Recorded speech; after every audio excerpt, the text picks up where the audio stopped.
সরকার আপনাদের পাশে ছিল, এটা কিন্তু মনে রাখবেন। আমাদের সরকার আপনাদের পাশে ছিল, মোদিজি। রাজ্যের জনজাতি ভোটারদের নিয়ে কি খুবই শঙ্কিত রাজ্যের শাসক দল বিজেপি?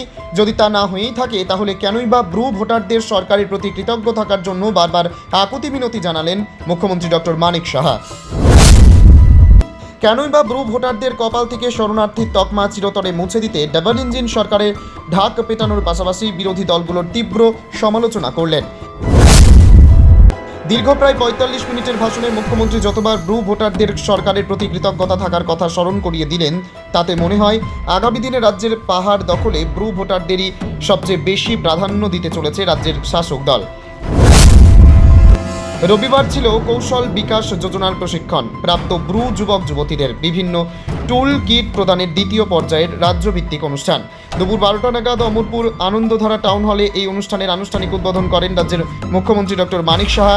উপস্থিত ছিলেন ত্রিপুরা বিধানসভার অধ্যক্ষ শ্রীরামপদ জমাতিয়া, কাকড়া বন বিভাগের কেন্দ্রের বিধায়ক জিতেন্দ্র মজুমদার, গোমতী জেলার সভাধিপতি দেবল দেবরায়, স্থানীয় বিধায়ক রঞ্জিত দাস প্রমুখ ব্যক্তিবর্গ।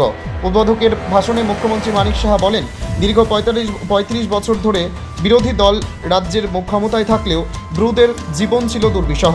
একমাত্র বিজেপি সরকার ক্ষমতায় আসার পরেই প্রধানমন্ত্রীর প্রচেষ্টায় তাদের স্থায়ী ঠিকানা দেওয়া সম্ভব হয়েছে। দ্বিতীয় পর্যায়ে এই অনুষ্ঠানে মোট ১৮৭৭টি ব্রু পরিবারের ২,০০০-এরও বেশি যুবক যুবতী প্রশিক্ষণ দিয়ে স্বাবলম্বী করে তোলার লক্ষ্যে একটি টুল কিট প্রদান করা হচ্ছে। ডাবল ইঞ্জিন সরকার মিজো শরণার্থীদের জন্য শুধুমাত্র স্থায়ী ঠিকানারই ব্যবস্থা করেনি, তারা যাতে মানুষের মতো মানুষ হয়ে বাঁচতে পারে তার জন্য রাস্তাঘাট, পানীয় জল, শিক্ষা, স্বাস্থ্য, কর্মসংস্থান প্রভৃতির ব্যবস্থাও করছে। বিরোধী দলগুলোর কথায় কান না দিয়ে সরকারের ওপর আস্থা ও ভরসা রাখার পাশাপাশি সরকারের প্রতি কৃতজ্ঞ থাকার জন্য তিনি শরণার্থীদের পরামর্শ দেন।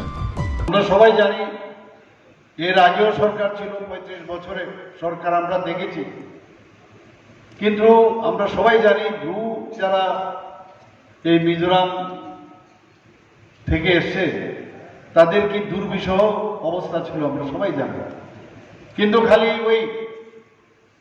খালি চোখের জল, ক্রোকোডাইল টিয়ার্সে আমরা দেখেছি। কিন্তু আমাদের সরকার আসার পর আপনারা দেখেছেন ২০১৮ পর আমাদের সরকার এলো, আসার পর তাদের স্থায়ী সমস্যা সমাধানের জন্য একমাত্র আজকে ডাবল ইঞ্জিনের সরকার আমরা বলি, একমাত্র বিজেপি নেতৃত্বাধীন সরকার তাদের স্থায়ী ব্যবস্থা, তাদের পুনর্বাসন, তাদের এভরিথিং একমাত্র মাননীয় প্রধানমন্ত্রীজির নেতৃত্বে যে সরকার এবং আমাদের ত্রিপুরা সরকার আমরা সেটা করেছি। এখানে সেটা যারা ব্রু সম্প্রদায়ের যারা আছেন আপনারা কিন্তু এগুলো যারা আপনাদের জন্য করেছে তাদের আপনাদের বিশ্বাস রাখতে হবে, আগামী দিনে অনেক কিছু করবে এবং সেটা ভুললে চলবে না যে আমরা কিভাবে জেনারেশন টু জেনারেশন এই এমন দুর্বিষহ অবস্থার মধ্যে দিন কাটিয়েছে। একমাত্র আমাদের সরকার এসে তাদের সেই ব্যবস্থা করেছে এবং এখানে ওনাদের যেসব সমস্যা 23 বছরের সমস্যা ছিল আমরা সবাই জানি, 23 বছর ধরে এইভাবে কাটিয়েছে। এখানে যারা ব্রু লিডাররা এখানে আছেন অনেককে আমি চিনি, জানি, ওনারা অনেক সময় এসে আমার সাথে কথা বলেন, আমরা একটা স্থায়ী সমস্যার সমাধান করতে পেরেছি। তারপরেও দেখুন এই ধরনের ট্রেনিং এর মাধ্যমে যেন তারা অন্যদিকে না যায়। খালি আমি দিলাম কিছু টাকা, খালি দিয়ে দিলাম আর কিছু করলাম না, বাড়ি বানিয়ে দিলাম, সেটা হলো না। রাস্তাঘাট, শিক্ষা, ইলেকট্রিসিটি, আমাদের যে বিধানসভা ইলেকশন দেওয়ার জন্য যে আই কার্ড ইত্যাদি ব্যবস্থা আমরা করেছি, কিন্তু তারপরেও তাদের অন্তত আর্থসামাজিক রেশন পানি থেকে আরম্ভ করে সব কিছু দিয়েছি। আপনারা একবার ভাববেন, এগুলো ইতিহাস কখনই ভোলা উচিত নয় যে কে আপনাদের সাথে কে ছিল। এই ডাবল ইঞ্জিনের সরকার, বিজেপি নেতৃত্বাধীন সরকার আপনাদের জন্য কাজ করেছে এবং ভারত সরকার, ত্রিপুরা সরকার এবং মিজোরাম সরকার এবং আপনাদের যারা লিডাররা আছেন তাদের মধ্যে যে সমঝোতা হয়েছে সেই সমঝোতা অনুযায়ী লাইন বাই লাইন সমস্ত যে সমঝোতার মধ্যে লেখা ছিল সবকটা কিন্তু করেছে। এরপরেও অনেক কিছু থাকে, অনেকে সেই দিকেও আমরা বারবার কথা বলছি। আমার মনে আছে আমি যখন প্রথম যে আমি যখন মুখ্যমন্ত্রী হই, তারপরে সেখানে আমি এক দুটো জায়গায় আমি গিয়েছিলাম, সেখানে ওনাদের সমস্যা বলেছেন সেই সমস্যার সমাধান আমরা কিন্তু অনেকাংশে আমরা করতে পেরেছি।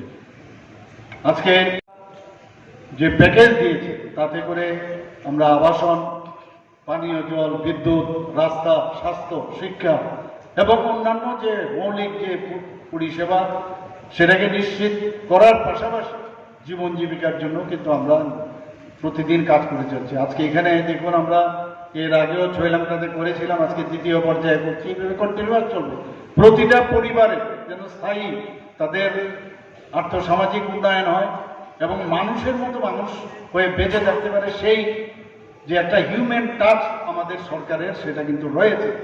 সেটা আপনারা ভুললে চলবে না। অনেকে এসে আপনাদের অনেক কিছু বলতে পারে, কিন্তু প্রকৃত অর্থে আমাদের যে ইচ্ছা এবং আমাদের যে চেষ্টা সেটা কিন্তু কে করেছে সেগুলো আশা করি আপনারা মনে রাখবেন। এবং এখানে যে ভবিষ্যৎ যে বিষয়, ভবিষ্যতে আমি নিজের পায়ে নিজে দাঁড়াবো, সরকার হেল্প করছে, কিন্তু তারপরেও কিন্তু আপনাদের নিজস্ব কিন্তু একটা চেষ্টা থাকতে হবে যে আমার যে আয়ের উৎস তার থেকে আরো কিভাবে আমার আরো বেশি আয়, আমার শিক্ষা দীক্ষা আরো কিভাবে বাড়ানো যায়। এবং নেক্সট জেনারেশনকে আপনারা ভাবুন যে এত বছর ধরে আপনাদের এই দুর্বিষহ অবস্থা থেকে এখন একটা কিন্তু সুযোগ পেয়েছেন।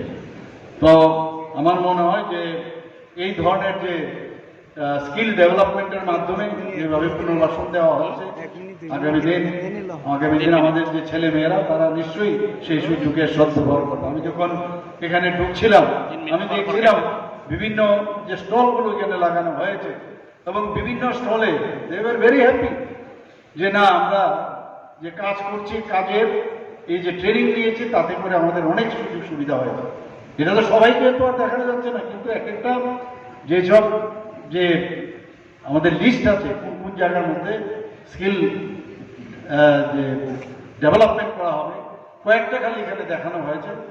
আমি ডিপার্টমেন্টকে আমি ধন্যবাদ দেব যে ওনারা যেভাবে কাজ করছেন। এখানে ব্রু দক্ষতা উন্নয়ন যে কর্মসূচি রয়েছে, এটা এবারের আজকের হচ্ছে দ্বিতীয় পর্যায়ে। এখানে প্রায় 1877 জন যারা সুবিধাভোগী আছেন তারা কিন্তু আজকে এখানে এই টুল কিটস পাবে, যারা যারা যে যে জায়গার মধ্যে যারা এই ট্রেনিং পেয়েছেন। ট্রেন চলছে মাননীয় প্রধানমন্ত্রীর যে লিডারশিপ। আমি একটাই বলবো, বিরোধীরা এখনো খালি নানা রকম বিষয় নিয়ে কথাবার্তা বলেন, তারা কিন্তু এই স্টেশনেই বসে থাকবে।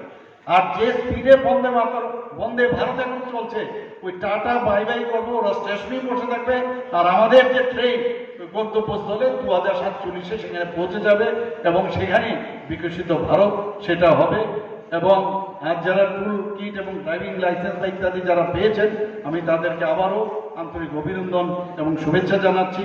এবং আমাদের সরকার আপনাদের পাশে ছিল, এটা কিন্তু মনে রাখবেন।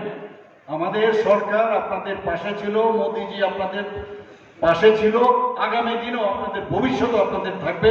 আজকের এই গুরুত্বপূর্ণ যে কর্মসূচি তার সর্বাঙ্গীন সাফল্য কামনা করে আমার বক্তব্য আমি নিজস্ব প্রতিনিধি রিপোর্ট, অমর বার্তা।